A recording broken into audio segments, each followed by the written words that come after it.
प्रेम से बोलिए भगवान सत्यनारायण की जय। श्री सत्यनारायण की कथा का उल्लेख स्कंद पुराण में मिलता है। भगवान सत्यनारायण कथा के अध्यायों में बताया गया है कि किस प्रकार संकल्प को भूल जाने से और प्रसाद का अपमान करने से सत्यनारायण भगवान के कोप का सामना करना पड़ता है और सत्य का पालन ना करने से भी कई प्रकार की समस्याएं आती है।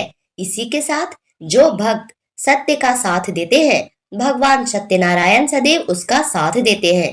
जो भक्तजन पूर्णिमा के दिन भगवान सत्यनारायण की कथा का श्रवण करते हैं, भगवान सत्यनारायण का ध्यान करते हैं, उसे श्री हरि विष्णु की असीम कृपा प्राप्त होती है।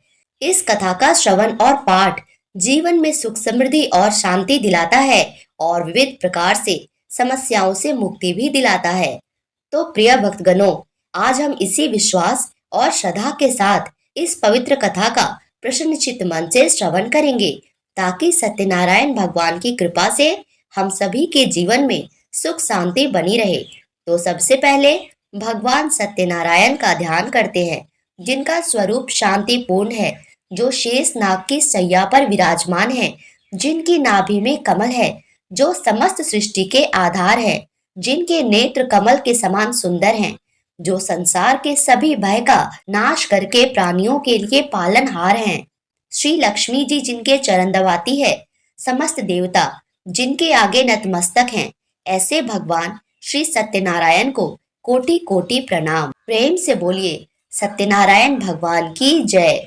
पौराणिक कथा के अनुसार एक समय नैमिषारण्य तीर्थ में शौनक आदि 88,000 ऋषियों ने श्री सूत जी से कहा, हे प्रभु, इस कलयुग में वेद विद्या रहित मनुष्यों को प्रभु भक्ति किस प्रकार मिलेगी और उनका उद्धार कैसे होगा? हे मुनिश्रेष्ठ, कोई ऐसा तप कहिए जिससे थोड़े समय में ही पुण्य प्राप्त हो और मनोवांछित फल मिले।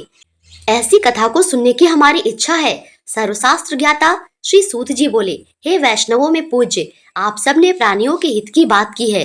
अब मैं उस श्रेष्ठ व्रत को आप लोगों से कहूंगा जिस व्रत को नारद जी ने श्री लक्ष्मी नारायण भगवान से पूछा था और लक्ष्मीपति ने मुनि श्रेष्ठ नारद जी से कहा था। सो ध्यान पूर्वक सुनो। एक समय योगी राज नारद जी दूसरों के हित की इच्छा से अनेक लोकों में घूमते हुए मृत्युलोक में आ पहुंचे। यहाँ अनेक योनियों में जन्मे हुए प्रायः सभी मनुष्यों को अपने कर्मों के अनुसार अनेकों दुखों से पीड़ित देखकर सोचा कि किस यत्न के करने से निश्चय ही प्राणियों के दुखों का नाश हो सकेगा।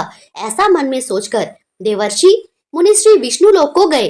वहाँ श्वेत वर्ण और 4 भुजाओं वाले देवों के ईश नारायण को देखकर, जिनके हाथों में शंख चक्र गदा और पद्म थे तथा वरमाला पहने हुए थे, स्तुति करने लगे। हे भगवान, आप अत्यंत शक्ति से संपन्न हैं। मन और वाणी भी आपको नहीं पा सकती। आपका आदि मध्य और अंत भी नहीं है। आप निर्गुण स्वरूप सृष्टि के आदिभूत और भक्तों के सभी दुखों को नष्ट करने वाले हैं। आपको मेरा नमस्कार है। नारद जी से इस प्रकार की स्तुति सुनकर भगवान श्री विष्णु बोले, हे मुनि श्रेष्ठ, आपके मन में क्या है? आप किस काम के लिए यहाँ आए हैं? निसंकोच कहिए। तब नारद मुनि बोले, प्रभु, मृत्यु लोक में सब मनुष्य जो अनेकों योनियों में पैदा हुए हैं, अपने अपने कर्मों के द्वारा अनेकों प्रकार के दुख से व्यतीत हैं। हे नाथ, यदि आप मुझ पर दया रखते हैं तो बतलाइए कि उन मनुष्यों के सब दुखों को कैसे थोड़े से प्रयत्न से ही दूर किया जा सकता है। तब श्री भगवान विष्णु बोले, नारद जी, मनुष्यों के भलाई के लिए आपने बहुत अच्छी बात पूछी है। जिस काम के करने से मनुष्य मोह से छूट जाता है, वह मैं कहता हूँ। ध्यान पूर्वक सुनो। बहुत पुण्य देने वाला स्वर्ग और मृत्युलोक दोनों में दुर्लभ एक अत्यंत उत्तम व्रत है। आज मैं प्रेम वश होकर तुमसे कहता हूँ, श्री सत्यनारायण भगवान का यह व्रत अच्छी तरह विधि पूर्वक करके मनुष्य धरती पर आयु पर्यंत सुख भोग कर मरने पर मोक्ष को प्राप्त होता है।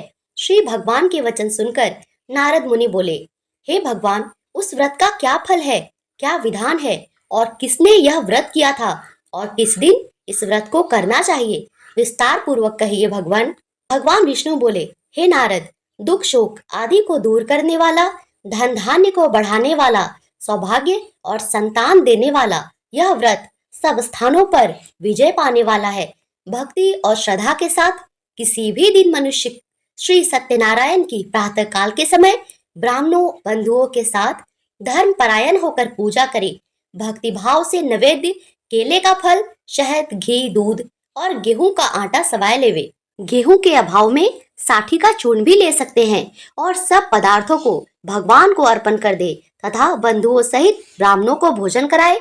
इसके पश्चात स्वयं भोजन करे। रात्रि में नृत्य, गीत आदि का आयोजन कर रात्रि जागरण कर भगवान सत्यनारायण का ध्यान करते हुए समय बिताए। इस तरह व्रत करने पर मनुष्य की इच्छा निश्चित ही पूरी होती है।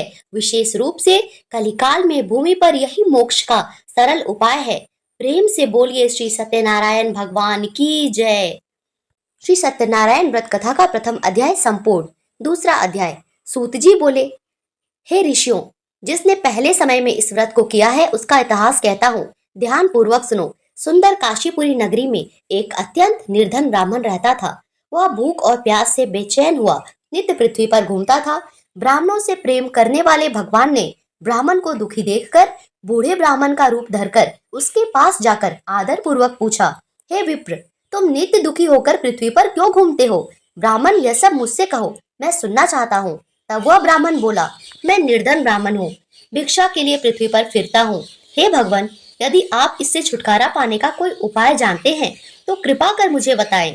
वृद्ध ब्राह्मण बोले, हे विप्र, सत्यनारायण भगवान मनोवांछित फल देने वाले होते हैं। तुम उनका पूजन करो, जिसके करने से मनुष्य सब दुखों से मुक्त हो जाता है। तब ब्राह्मण को व्रत का सारा विधान बतलाकर बूढ़े ब्राह्मण का रूप धारण करने वाले श्री सत्यनारायण भगवान वही अंतर ध्यान हो गए। जिस व्रत को वृद्ध ब्राह्मण ने बतलाया था, मैं उसको अवश्य करूंगा, यह निश्चय करने पर उसे रात भर नींद नहीं आई। सवेरे उठकर सत्यनारायण भगवान के व्रत का निश्चय कर वह भिक्षा के लिए चला गया। उस दिन उसको भिक्षा में बहुत सारा धन मिला, जिससे बंधु बांधव के साथ उसने सत्यनारायण भगवान का व्रत किया, जिसको करने से उस ब्राह्मण के सभी दुख दूर हुए और सब दुखों से छूटकर अनेक प्रकार की संपत्तियों से युक्त हुआ। उस समय से वह ब्राह्मण हर मास व्रत करने लगा। इस तरह सत्यनारायण भगवान के व्रत को जो भी करेगा वह मनुष्य सब दुखों से छूट जाएगा। इस तरह नारद जी से सत्यनारायण भगवान का कहा हुआ यह व्रत मैंने तुमसे कहा है। हे विप्रो, मैं अब और क्या कहूँ? तब ऋषिगण कहते हैं, मुनीश्वर, संसार में इस ब्राह्मण से सुनकर किसने इस व्रत को किया, हम वह भी सुनना चाहते हैं। इसके लिए हमारे मन में अत्यंत जिज्ञासा हो रही है। सूत जी बोले, मुनियों, जिसने इस व्रत को किया है वह सभी सुनो। एक समय एक ब्राह्मण धन और ऐश्वर्य के अनुसार बंधु बांधवों के साथ व्रत करने को तैयार हुआ। उसी समय एक लकड़ी बेचने वाला बूढ़ा आदमी आया और बाहर लकड़ियों को रखकर ब्राह्मण के मकान में गया। प्यास से दुखी लकड़हारा उनको व्रत करते देखकर ब्राह्मण को नमस्कार करके कहने लगा, यह आप लोग क्या कर रहे हैं? इसको करने से क्या फल मिलता है? कृपा करके मुझको बताइए। ब्राह्मण ने कहा, सब मनोरथों को पूर्ण करने वाला यह भगवान सत्यनारायण का व्रत है। इसी के कृपा से मेरे यहाँ धन धान्य की वृद्धि हुई है।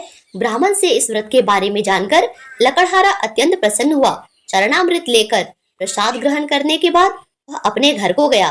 अगले दिन लकड़हारे ने अपने मन में इस प्रकार का संकल्प लिया कि आज गांव में लकड़ी बेचने से जो धन मिलेगा उसी से मैं सत्यनारायण भगवान का उत्तम व्रत करूंगा। ऐसा मन में निश्चय कर वह बूढ़ा आदमी लकड़ियां अपने सिर पर रखकर जिस नगर में धनवान लोग रहते थे ऐसे सुंदर नगर में गया।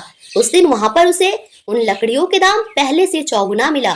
तब वह लकड़हारा दान लेकर अति प्रसन्न होकर पके केले, शक्कर, घी, दूध, दही और गेहूं का चूर्ण इत्यादि सत्यनारायण भगवान के व्रत की कुल सामग्रियों को लेकर अपने घर गया। फिर उसने अपने परिवारजनों को बुलाकर विधि विधान के साथ भगवान का पूजन और व्रत किया। उस व्रत के पुण्य प्रभाव से वह बूढ़ा लकड़हारा पुत्र, धन आदि से युक्त हुआ और संसार के समस्त सुख भोग कर अंत में बैकुंठ लोक को चला गया। बोलो श्री सत्यनारायण भगवान की जय। श्री सूत जी बोले, ब्राह्मणों, इस प्रकार मैंने आप लोगों से भगवान सत्यनारायण के व्रत को कहा, जिसे करके मनुष्य सभी दुखों से मुक्त हो जाता है। कलयुग में तो भगवान सत्यनारायण की पूजा विशेष फल प्रदान करने वाली होती है। भगवान विष्णु का ही एक रूप सत्यनारायण भगवान होते हैं। कलयुग में सनातन भगवान विष्णु ही सत्यव्रत रूप धारण करके सभी का मनोरथ पूर्ण करने वाले होते हैं। जो भी मनुष्य इस व्रत कथा को पढ़ता है, सुनता है, भगवान सत्यनारायण की कृपा से उसके सभी पाप नष्ट हो जाते हैं। इसीलिए सभी को सत्यनारायण भगवान की कथा अवश्य पढ़नी या सुननी चाहिए। इसी से इस युग में कल्याण होगा। इसी के साथ यह पावन कथा समाप्त हुई। प्रेम से बोलिए भगवान सत्यनारायण की जय।